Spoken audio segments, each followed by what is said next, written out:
The Entrepreneur Mind: 100 Essential Beliefs, Characteristics, and Habits of Elite Entrepreneurs. Number 11. The business plan is overrated. No business plan survives first contact with a customer. Steve Blank, Silicon Valley based retired serial entrepreneur. After conjuring up a brilliant business idea, I would immediately start writing a business plan. Like a skilled magician, I could make a marvelous business plan appear before your eyes in just a few days. It would be complete with colorful graphs, in depth market research, and detailed financials. The plan would be ready to execute, and I was sure it had as many pages as possible. Why? I once heard an inventor say that he only considered investing in companies with plans that make a thump when you drop them on the table. After years of practical business experience, I realized that I didn't make a good magician and I was only fooling myself. Now I know better. Experience has taught me that when I get a new business idea, working on the business plan is one of the last things to do.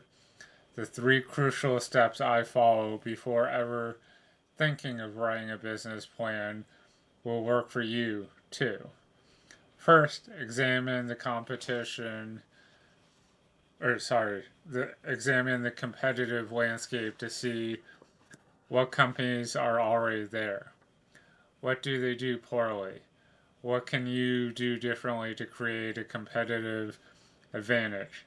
Second, discuss the idea with potential customers, asking basic questions that determine how much they would value your product or service, which is perhaps the most important preliminary step to writing the business plan. Third, develop a sketch or basic prototype of the product. If it's a service, map out vital steps and describe customer experience. By the way, when you are finally ready to write the business plan, make sure that you make sure that you find professional help in areas that aren't your expertise. If you don't understand how to project cash flow for the next 5 years, don't attempt it. Likewise, if you don't know anything about marketing, which is likely the most important part of your plan, you shouldn't be writing that section. A business plan should be a collaboration, not a solo endeavor. As a well respected serial entrepreneur once told me, investors are skeptical of any business plan written by one person. Even the academic world, or known for resisting change, is reassessing the importance of the business plan. Candida Brush, chair of the entrepreneurial division and director of the Arthur M. Blank Center for Entrepreneurship at Babson College in Worcester, Massachusetts, put it best in a recent interview with Entrepreneur magazine. Students come in here saying they want to write a business plan, but that's the last thing they need to do. The only way to get to a point where you have a truly entrepreneurial idea is to use a creative approach. Observe, reflect, do many experiments as opposed to sitting in the library reading case studies. And for us, even the plan is about the process, not creating a 50-page action plan.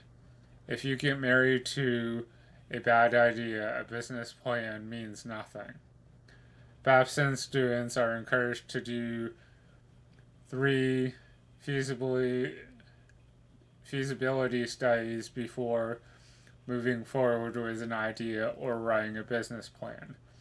The studies are similar to the steps I mentioned above.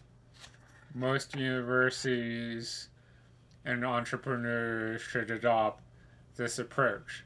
In short, too much emphasis is still placed on writing a business plan when you have an idea. This is an epidemic of Franken plans, business plans that are a sloppy amalgamation of various business plans or templates. Having the documents itself seems more important than the quality of the actual plan. Instead of rushing to finish the document, make sure you take the crucial preliminary steps before you begin writing. If done thoroughly, these steps make your business plan stronger and greatly improve your chance of success and funding. So, um, this is a very interesting section because obviously a lot of people will tell you, oh, you want to start a business, so you need a business plan, and a business plan um, will help secure funding, when you take it to the investor. But there's obviously steps you can take before writing your business plan to ensure that not only do you write a good business plan, but that then when you go to start your business, you have a better chance of succeeding than just idea, okay, I'm writing a business plan, okay, I'm somehow going to get funding without, you know, understanding that. And it's kind of interesting how this section talked about, you know, a business plan shouldn't just be written by one person, that, if you don't have expertise in a certain part, that you go to someone else. And I mean, a business isn't always run by one person. So once you do start running the business, you're going to bring people in, you know, you're going to have people joining your team to help do things for you. If you're um, starting the next Walmart or the next Target or the next Amazon, you're obviously selling stuff, but you're gonna have people that are gonna be doing your finances for you. You're gonna need a bookkeeper or accountant. You're gonna need someone that, when you get sued, you need a lawyer.